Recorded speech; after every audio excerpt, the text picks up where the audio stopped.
Will everybody please be seated very quickly?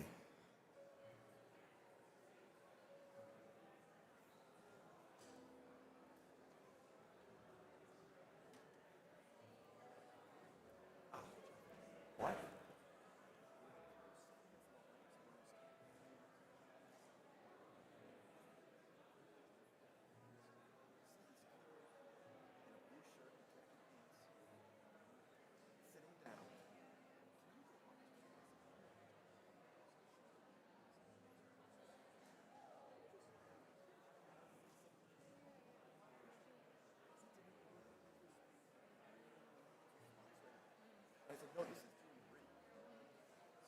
But he doesn't know who you are either, so I don't know what it is.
Will everybody please be seated?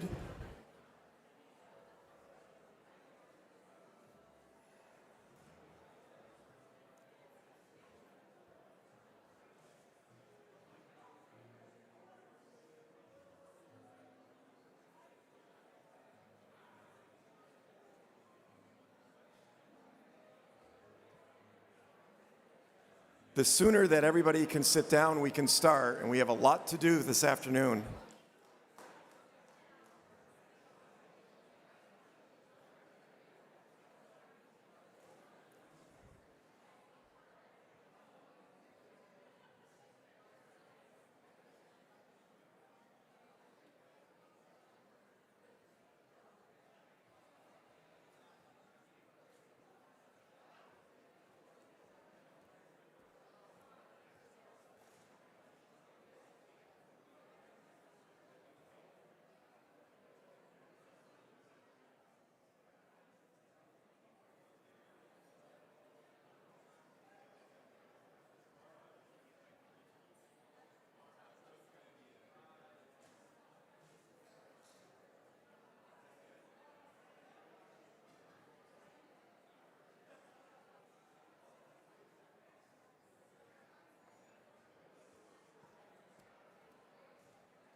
Good afternoon, we're ready to start.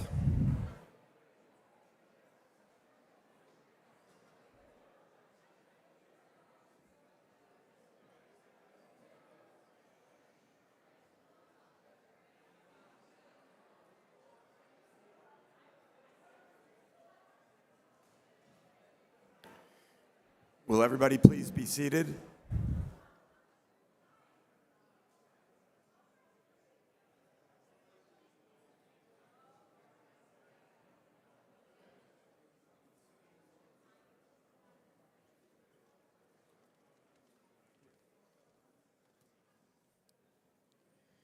We have a great rest of the afternoon planned for you, and we want to get right to it.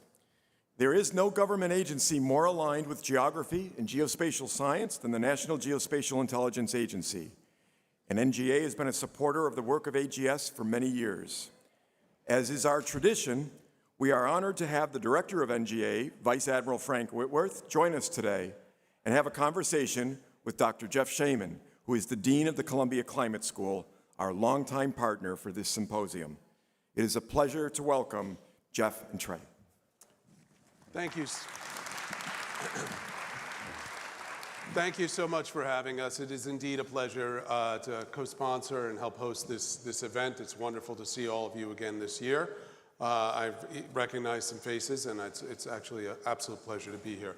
We're running a little late, so I'm going to dive right in, Admiral, if that's all right. Yeah. So, I have a number of questions that I was going to ask. I may skip around a little bit or cut some out just for the sake of time. I think a lot of people would like to know, why does a large defense organization have interest in climate change and human migration?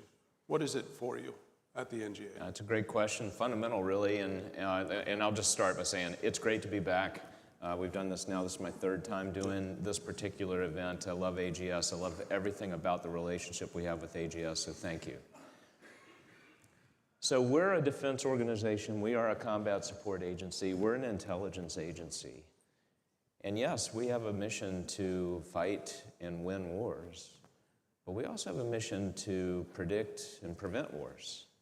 And so I think the question goes to that aspect of our mission. So this nexus between human behavior and the earth is something that we look at very, very seriously, and changes in the earth especially. So I used to be the Director of Intelligence, we call it the J2 at US Africa Command.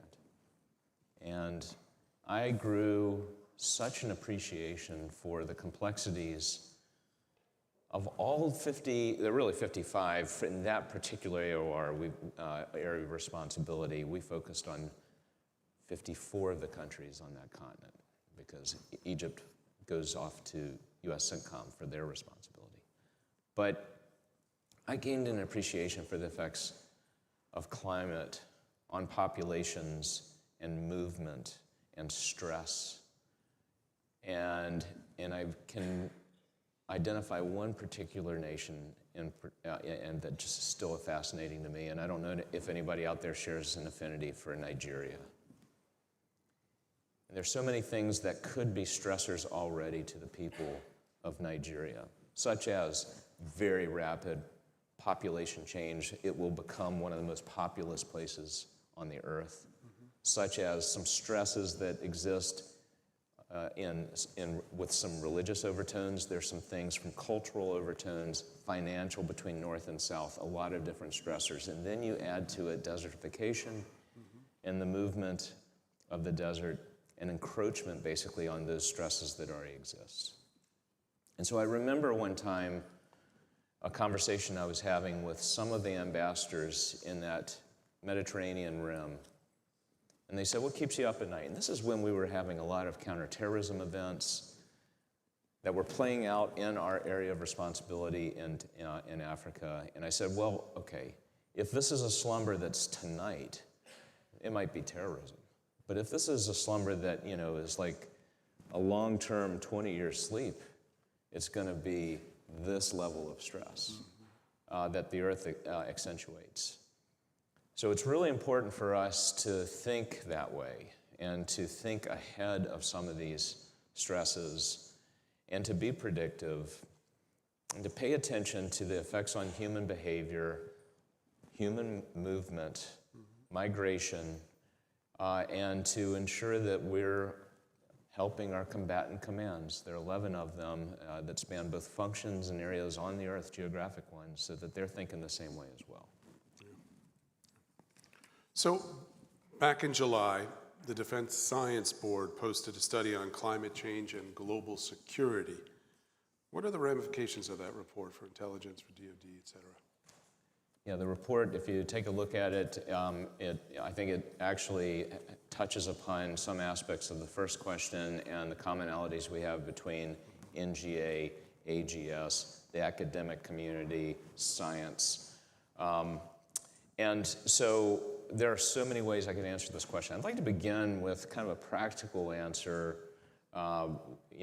Again, in the predictive models of change involving the Earth, but on a day-to-day basis. And something as simple as the 8:45 brief, where we go over the evening's intelligence, it's one of my favorite things in the entire day. I get to have just a gentle Socratic kind of moment with our analysts. And I just say, hey, what's going on? What did you see overnight? These are people that have been awake all night. And what were some of the products that we pushed out at the highest levels? And I'm talking about cabinet level dissemination. And what do we need to work on tomorrow? And it's that piece where I find the report, kind of urges us to continually seek better understanding of change on the Earth. And in a day-to-day fashion, it's largely storms. Okay, so we spend about 5 minutes of that briefing going over the weather. Now, as an agency that specializes in the visual domain, and looking at images, there's a very practical reason for that. We're asking ourselves, are we going to have an easy day with really, good images of the Earth because there's not many clouds and not many storms, or is this going to be a resourceful day? I look at the briefing, though, as a way to ask about where we might need to render some assistance, especially to important partnerships that we have. And this week is a great example. We saw the major storm evolving about 5 days in advance of what ultimately hit as a typhoon in the Philippines. Really important relationship with the Philippines. The Secretary of Defense was just there. And so the question I always have is, what have we already offered to that nation that they might need at a time as that particular storm hits? So what might that be? Maybe cartographic support. We have a really good set of people and data that allow a country to understand itself sometimes with its road networks. Commercial data. One of the beautiful things about commercial imagery that's being made available is it's not classified. It's actually readily made available to other nations. And so if they need assistance, we're ready to provide that. And so I like the question because it gets at sort of that acute challenge on a day-to-day basis, and then it also goes to understanding change for the long term. And we have some projects that are expressly related to the intersection of commercial data, commercial imagery, commercial analytics to change and rates of change, and being able to characterize that for our leadership. Fantastic. So you talked about storms, and there are a whole suite of second-order effects that we see coming about with climate change. It includes the storms, includes flooding, includes long-lasting drought, temperature variations. Yes. Those are increasing challenges that we face. How do you see NGA supporting humanitarian assistance and disaster relief efforts, and what are the geopolitical implications of that support? So I mentioned something like the Philippines purposefully. As you know, we have a strategic competition going on right now. And so the pacing challenge of China is one that we take very seriously. It's the #1 priority assigned to us by the Secretary of Defense. There's a reason he went to the Philippines. It was to work on that partnership, which is so important. Our partners are so critical to our sense of strategic competition. So when there's a partner in need, okay, we want to be there. And so we have a rare commodity in the way of data, exploitation of data, data science, and the provision of cartographic support, especially grid reference maps for search and rescue. And we've solidified these best practices on our own homeland. And this is something that I love about our mission and the mandate that we have that is lawful and legal. If the Department of Homeland Security, and by extension FEMA, says, I need you, we're allowed to do that, okay? We're very, very good at separating intelligence oversight from humanitarian assistance and disaster response. We do not spy on Americans, right? We're all pre-programmed that way, but the moment that the request comes in, hey, there are Americans in trouble, witness what we did with Hurricane Ian, witness what we did this year with Hurricanes Helene and Milton. The rules changed to the degree of we can at least help you with commercial data and cartographic support. And we jump in. We have trailers that are pre-positioned to go and render assistance with people. And it's a people sport.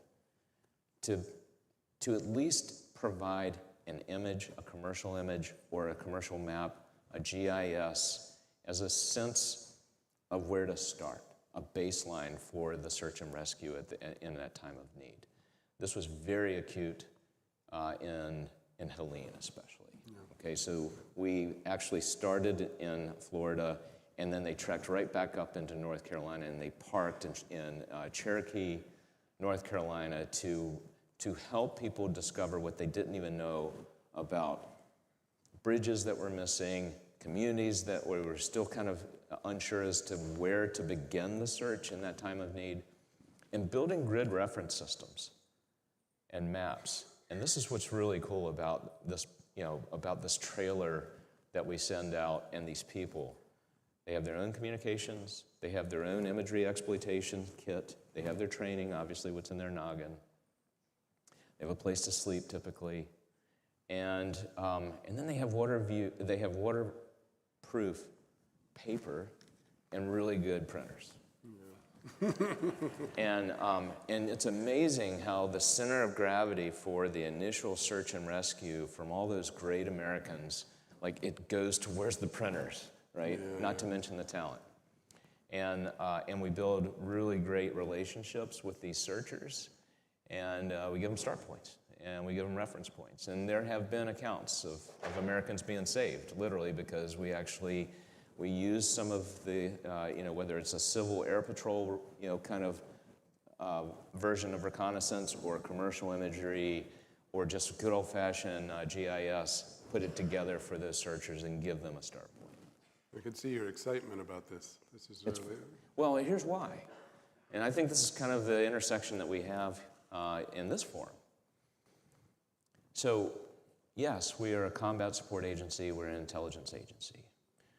And when we're looking for people to join this great group of Americans, there are a good number of 21 and 22-year-olds or younger who want to defend.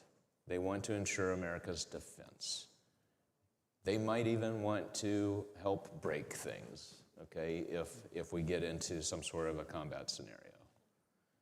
But I'm finding that it's about 100% of the average 20-something who wants to save things. And we offer that. Yeah. And that's a rare commodity, and so it's why I and the team invest in this forum and in your cause, because we have that in common. It is a strategic imperative for us to understand the Earth, and it gets into this issue of precision. And I'm probably getting ahead here, I apologize, but I want to make sure that we're all clear on how geolocational accuracy is the coin of the realm in our business. We established WGS 84, the World Geodetic System, 1984, and we have to maintain that. Yeah. It has very real defense applications, but it has very real commercial applications as well. Anyone who has a cell phone knows, like, if you don't have WGS 84 right, it's not going to work as far as your mapping. So what does that entail? Well, that entails the emphasis on geodesy for us. Mm-hmm. And I don't need to tell you that the numbers of qualified young people coming into geodesy and some of the earth sciences is like a strategic imperative as well. Yeah. But the change of the earth, the rotation, the cycle, understanding the core, its effect on gravity, the changes in gravity, these all have very real implications for us relative to WGS 84 and relative and true north as well, and magnetic, of course. Water encroachment. So we actually are responsible for setting mean sea level, and that makes a lot of sense, because when you're talking about geolocational accuracy, it's really not about X and Y. Lat and long, most people can do that relatively well. It's about Z, it's about elevation. Well, you have to have somewhere to start, mean sea level. And so we have to actually really watch mean sea level, which means we're watching the ice caps, we're watching the rate of change, the spin of the Earth, we're watching even the flow of water towards the equator. We watch all of that stuff. And it's incorporated into our understanding, basically, of mean sea level, and which means we also, on flood inundation and water encroachment, we have real data there. We don't have to get into the why. Yeah. So it's not controversial. Yeah. We just know that it's changing, and it's an imperative for us to keep up with it. Are there any other ways that you see human geography as practiced at NGA also feeding into climate security? You're just alluding to sea level rise and, Yes. and geodesy. Are there any other aspects? You've talked about storms as well. Right. Yeah, so I think that we have, because the data is so dense, we have a responsibility to find ways to make it available to others. This is, I think, in academia, I love this tendency to where you don't want to keep it for yourself, right? And we share in that. We had a major piece of news. I actually did this at the Aspen Security Summit about these digital elevation models that are so important for anybody, whether they're in academia or they're a practitioner, for anybody to be able to have a record that shows change. And we weren't terribly happy with the way it was being disseminated. It was really, really specific, and through some really good congressional oversight, enough pressure was put on us and everyone, to include the National Reconnaissance Office, that we changed that contract. And we are now able to put that out through, I think it's the University of Minnesota, and they put it out to the academic world. Fantastic. So these digital elevation models are another great example of this, of the important affinity that we have, that I think we share with AGS. Vice Admiral, that touches on R&D as well, right, with what you're talking about there. Could you tell us about other R&D efforts NGA is undertaking to help, let's say, combatant commands understand how climate is affecting their respective theaters? Yeah, I'm going to mention, so they started as R&D, now they're actually starting to move into real contracts. So I'm going to take some liberties with the word R&D, but they started as R&D, and on commercial analytics in particular, and especially with maritime domain awareness. So we have two major announcements. One was called Luno-A, the other called Luno-B, about $500 million of a ceiling over the course of our fiscal plan for commercial analytics that gets to the change and evaluating change, and that will involve artificial intelligence and some aspects of machine learning. Half of this has already been awarded, about $290 million of that, dedicated largely to the Indo-PACOM AOR. You asked about COCOMs. This was largely to make them happy. But there are other things that as we think about the scale and speed, and in some cases precision, we're working on precision for AI and machine learning, to include SnowFox, okay, this program where we're monitoring ice and the change. And we have an AI-generated output relationship with the National Ice Center on icebergs. And so that's a great example of where you just need enough either synthetic aperture radar or electro-optical, typically synthetic aperture radar, to tell you something about the rate of change and to give some specifics on ice flow that are very helpful for the National Ice Center. So just two examples there. You mentioned water and flood inundation. Iron Fist is the name of a program that we have dedicated to that. So I hope that it at least scratches the surface of some of the R&D efforts that are now becoming real money and real contracts out there. Well, let's pivot a bit and just ask you sort of something a little different, which is, well, what do you have to say to the AP Human Geography high school teachers who come to this event every year? What would you like to tell them? Okay, first off, I'm always in the people business. And so we have 16,000 people, and they all motivate me. They love what they do so much.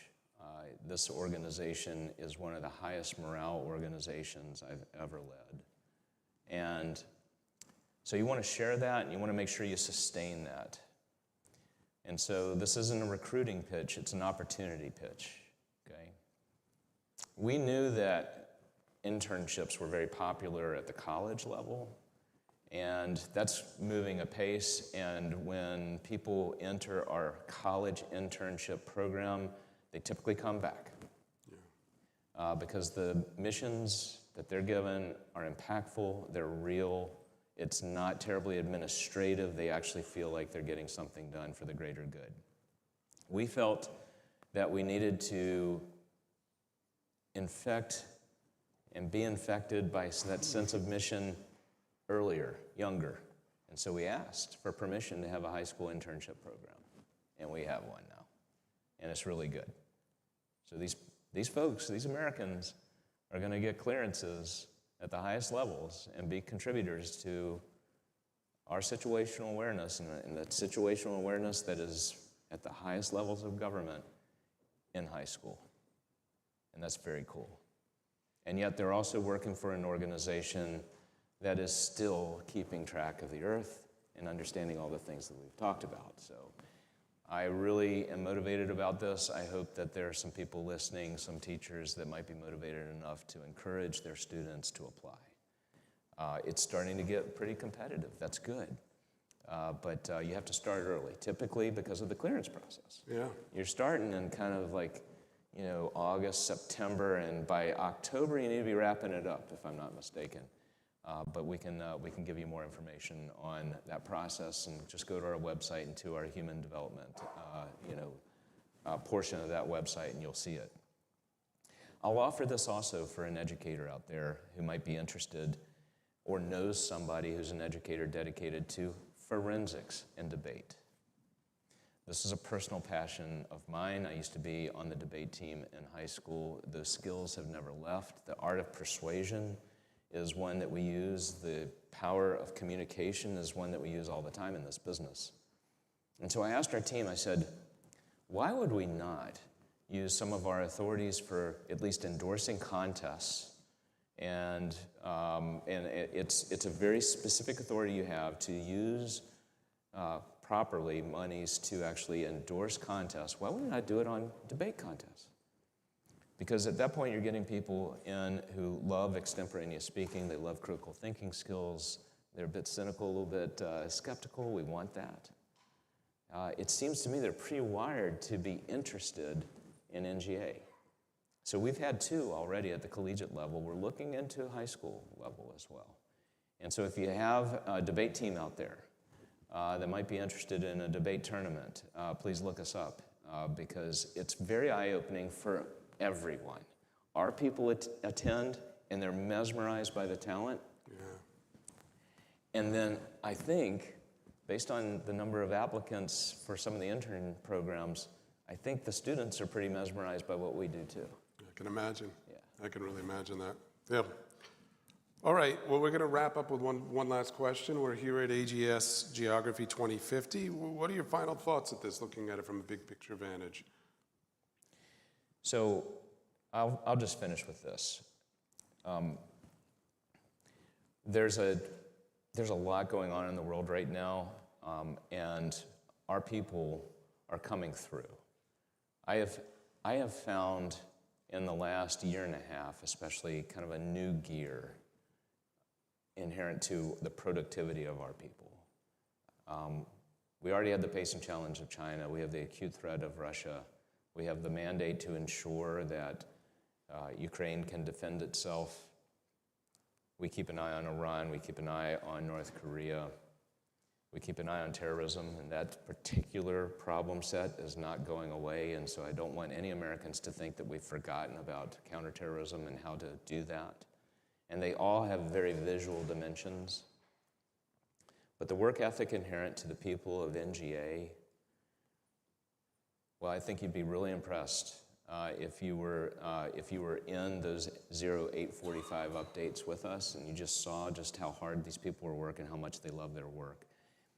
And I think that we have this in common. Again, there's something about the Earth, and there's something about change and understanding the Earth that generates a lot of intelligence, but also it generates just understanding.